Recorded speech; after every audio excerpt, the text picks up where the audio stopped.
And you're looking absolutely resplendent. Doesn't he look gorgeous? So I wear a bit of the old period clothing today. Very I nice. chose 1880. I think the 1829 was a bit drac, but by 1880 they were getting a bit smart. Into these geary sort of waistcoats and things like that. Yes, you certainly do look resplendent.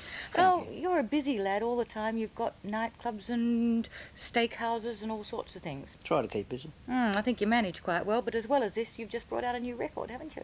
Yes, I've always been this mad Western Australian Yes, you are a passionate bit of a nut, aren't devotee of the place. That's why I've stayed here so long. I wouldn't go anywhere else. They wouldn't have him anywhere else, would they, Bill? They'd have me anywhere else, and they've asked me to go many times. But Didn't mean that. Didn't mean I meant what I said. Go on, tell us about this new record. I was asked to open a cultural centre at the top of Allendale Square in February, so I thought we'd have something original. So I wrote a couple of original songs. People seemed to like them and asked for the words, so I thought the easiest thing to do was to make a record. And it's an EP record, Yes, isn't it? it has 4 tracks on it. 4 tracks. It's coming out. We're releasing on June the 3rd at the start of Western Australian Week.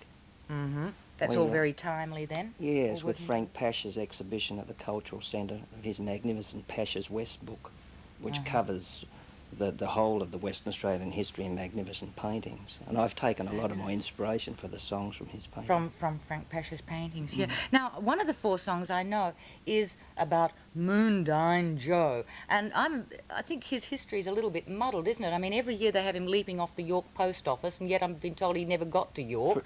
What's the story Pretty of Moondine doubtful Joe? whether he leapt off the York post office. But Well, isn't it the post office or the town hall or something? I doubt whether he leapt off anywhere up there, but he leapt on a lot of horses. He was a horse thief and a bush ranger, but he wasn't really a criminal. It wasn't all that bad. Very minor type criminal. Was he? Oh, and we Pleasant killed him. fellow from all accounts.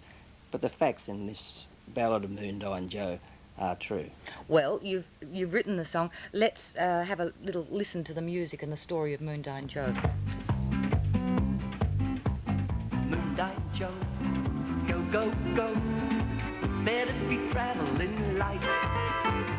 Moondine Joe, don't be slow, the troopers are coming tonight.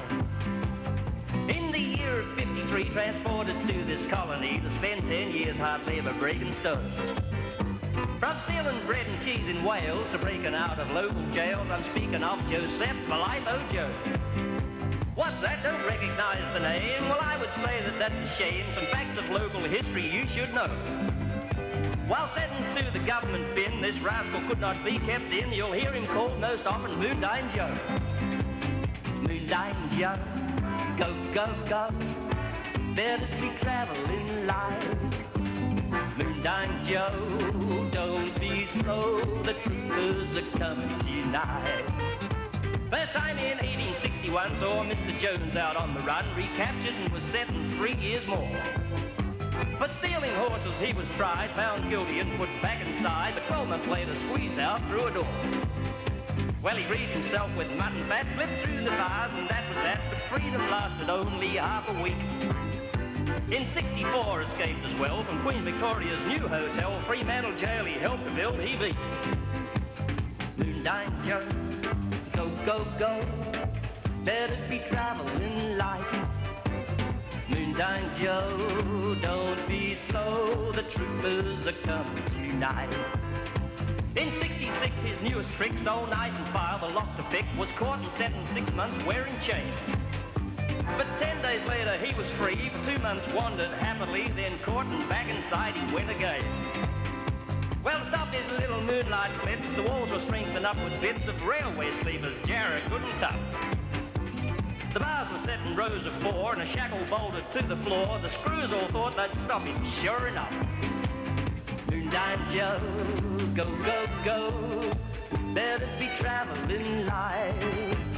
Moondine Joe, don't be slow, the troopers are coming tonight.